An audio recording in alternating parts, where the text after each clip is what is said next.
October. Nakalimutan ko na! May 15.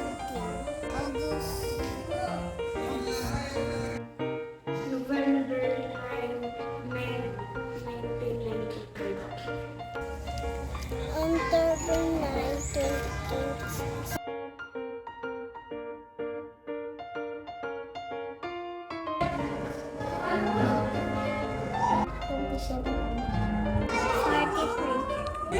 Thirty-one, 29, 32, 18, 35, 34.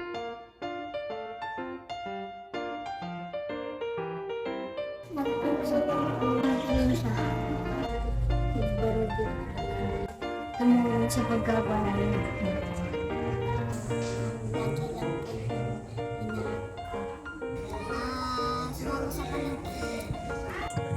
Mama Shan. Magsimba.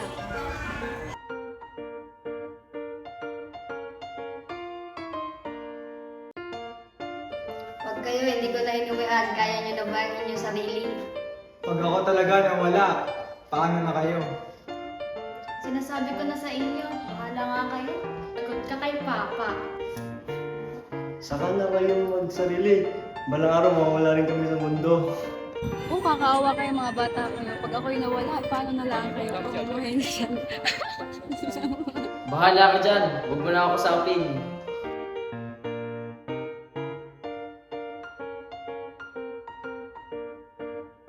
Ang favorite characteristic po ni Mama na gusto kong gayanin ay sobra po siyang maunawain.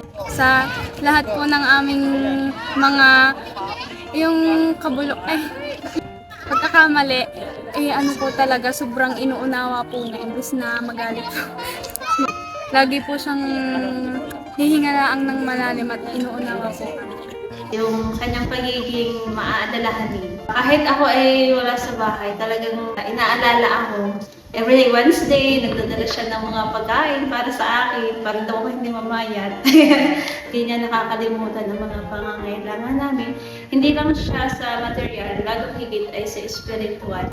Ang aking ina ay isa sa pinagpapasalamat ko din sa Panginoon sa kalaguan ko din spiritual. Naalala ko isang beses na nakausap ko siya.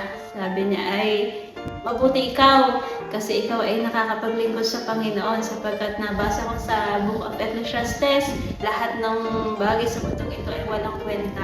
Paglilingkod sa Diyos ang may halaga. So yun, doon ako naiyak sa aking ina dahil talaga naman na yung paglilingkod sa Diyos ay siyang napakamahalaga sa lahat. Yung pagiging selfless at yung palaging pagtitiwala sa Panginoon. Pag may nagbigay sa kanya ng pagkain sa school, bis na kainin niya, dadalhin pa rin niya sa bahay para ipakain sa amin, magkapatid o sa daddy. And yung lagi niyang inuuna yung pangangailangan namin. Lagi niyang nire-remind sa akin na huwag mabahala, huwag mag-overthink, huwag mag-doubt sapagkat ang Panginoon ay hindi tayo pababayaan. Ang Panginoon ang sagot sa mga problema at ang Panginoon ang magpo-provide sa ating mga pangangailangan. Isa sa mga magagandang ugali na nais kong tularan sa aking butihing ina ay ang pagiging resilient. Dahil sa maraming pagsubok na dumaan sa kanyang buhay, maging ito man ay sakit o mga problema, ay kanya po itong nalagpasan sa biyaya ng ating Panginoon. Siyempre po madaming karakteristik ang mami na nais ko din pong makuha, biyaya ng Panginoon. Pero siguro po, ang gusto ko na lang po ay yung maganda. Happy Mother's Day po sa inyong lahat, mga mothers, especially sa aking po ina at lalo na po sa aking asawa na si Sister LK. Salamat sa Panginoon na tayo ay kanyang binigyan na ng anak. At kita ko ang biyaya ng Diyos sa iyo, pag-aalaga kay Baby Jada. Ito naman din ang dahilan kaya naging isang ina. Salamat sa iyong pagbibigay ng hindi mga oras kundi mga araw at buong buhay para mapalaki ng ayos at mapalaki din na may takot sa Diyos ang ating anak. Sana ikaw ay patuloy na maging masaya sa iyong panawagan bilang isang mother. Totoo na deserve ng mga mothers ang isang araw sa isang taon ng parangal dahil sa inyong sakripisyo at pagmamahal na pinapakita sa mga anak sa pamilya. Hindi namin pwedeng agawin kung ano ang inyong ginagawa bilang isang nanay, kahit kami magulang din, ng mga bata, sa lahat ng mga mothers, kahit malaki na, mga bata pa, mga anak, ay kayo ay may maganda at malaking panawagan mula sa Panginoon. Kaya pinabati ko muli kayo, Happy Mother's Day, at kayo po ay pagpalain ng Diyos at bigyan niya ng biyaya sa bawat araw bilang mga ina ng tahanan. God bless at papuri po ay sa Panginoon.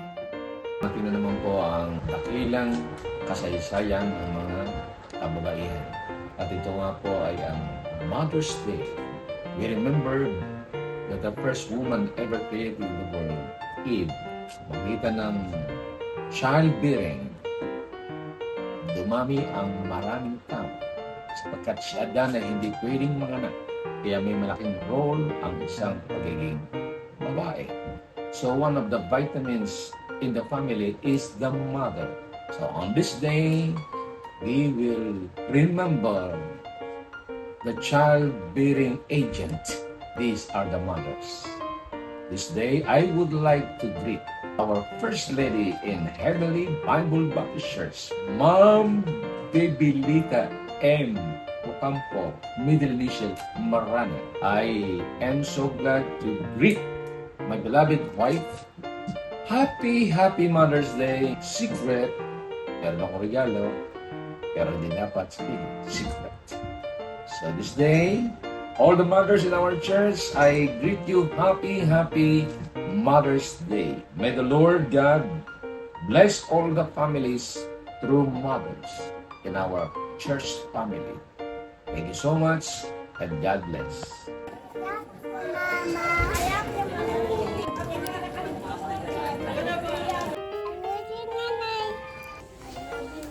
I love you, Mommy. I love you so much. I love you, Mommy. Happy Mother's Day.